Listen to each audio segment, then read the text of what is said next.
Hello everybody, welcome to the show.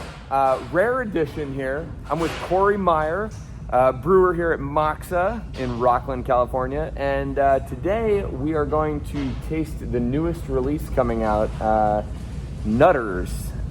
And Corey, why don't you tell us just a little bit about what we're gonna experience today? This is our latest stout. We brewed it in collaboration with Forager Brewery out of Rochester, Minnesota, I believe. This one is featuring vanilla beans from Uganda and Mexico. It's got both raw and toasted coconut and toasted peanut flour.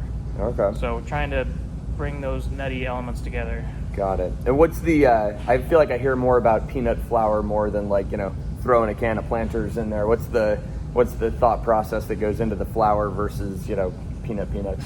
Well, it's all about contact and extraction. So with a whole nut, the beer is not going to contact all that inner portion of it. Got it. And we want to extract as much of that flavor as we can. Okay. And also by the roasting process, they're able to remove a lot of the peanut oil, and which we don't necessarily want in the beer. So we get that out of the way and keep the flavors. So it comes down to surface area, right? If you're dealing with a flour, Yep. every molecule has, more space around it. That makes a lot of sense. Okay. And then the coconut, raw and toasted, what goes into the thought process there of using both? Well, we get something unique from each way that we use coconut. So we like the toasted for those bright, nutty, aromatic notes. The raw coconut tends to bring more creaminess and like a smoothness to the beer.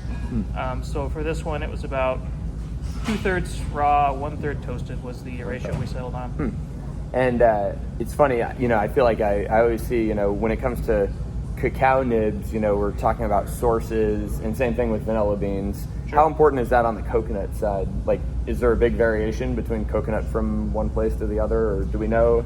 I don't know. A little. We haven't really dug into coconut that deep as we have with some of our other ingredients. But that said, we have found sources that we prefer and regions that we prefer, and I'd say that's something we're still working on.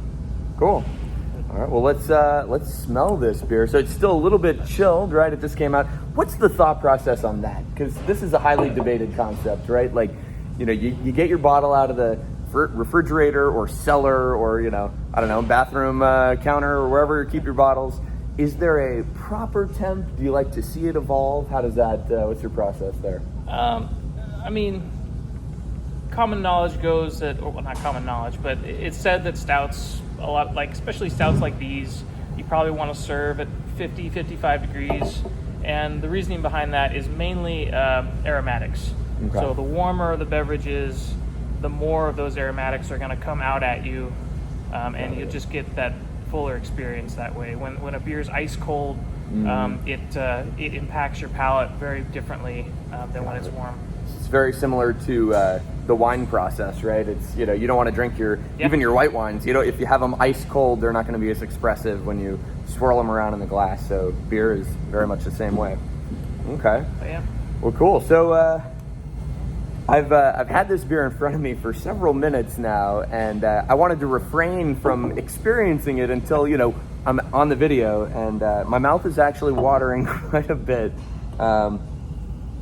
I definitely get a chocolatey peanut butter kind of aroma. Did you go right for the taste? You tasted, didn't you? Yeah. Cut! No, I'm just kidding. It's not my first taste. Yeah, you've had it before. The aroma, I would say, is definitely peanut forward, and chocolatey. And what's funny is sometimes for me, like these vanilla beers, they end up kind of coming off as a very chocolatey thing because vanilla is used in making chocolate quite often, and a lot of times that kind of goes hand in hand, I guess. I don't know. Yeah, and we pick up a lot of chocolatey flavors from the malts, and specific malts that we choose, the way that they're roasted can really bring those type of flavors. Yeah, that smells great. Coconut is not too much. I mean, it definitely leads with the peanuts for me on the nose. Yeah, coconut's an ingredient that it's hard to get big aroma. It tends to kind of hide underneath other flavors a lot. But you'll find it in there. I'm not gonna wait anymore. I gotta taste.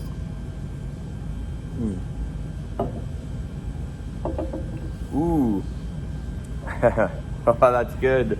Wow. And alcohol in this is 13.5, I think I heard. Okay. Wow.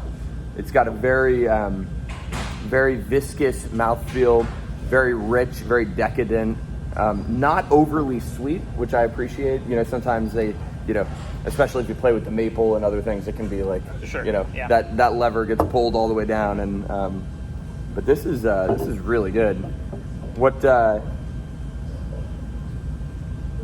What's been the reaction so far, just in the early tastings and sharing of this internally? You guys excited about it? Yeah, we're really happy with it. You know, whenever we do a collaboration, we try to kind of blend not only a little bit of our recipe, but our philosophy with the collaborating breweries. So we're excited to try some of the ideas from the guys at Forager, and I'm happy with how it came out. So Forager, and this is something this is actually like the first time I'm sitting down with a brewer, and I'm kind of excited about it. So pull back the curtain a little bit on the collaboration process. I feel like there's this very black box, mystified kind of thing. It's like, ooh, we're collaborating. You see the epic like selfie picture of all the brewers and everything. But like, what does that look like? Like, is there an agenda that typically goes down at those things? Well, 90% of the work happens before the brew day. We're talking recipe and process and theory behind how we approach these beers.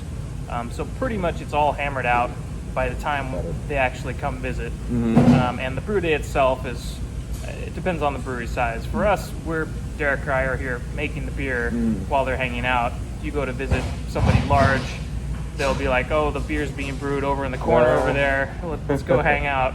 So the day of is more of a hangout and a chance to talk ideas and talk beer. Got it. And sometimes, I mean, I know some of these big stouts, you know, boil for like 12 hours. So do they hang out in town for the whole boil? Is it like, you know, how there are they all? You know? Sometimes. Turns into one big party. Yeah, I mean, usually we'll spend the better part of the day hanging out. Nice. Well, I will say I'm very impressed with this. Peanut beers and peanut butter, kind of that style is, I know, you know, it can be very polarizing. So I went in today with a very open mind. This, I think, might be the best peanut style stout I've tasted in quite a while. So go out and try it. I think it's $22 a bottle. Releases Saturday at 11 here at the brewery. 2 bottle per person per day, I think, is the limit. So cheers. Thanks for chatting. Cheers. Let's do it again. Bye.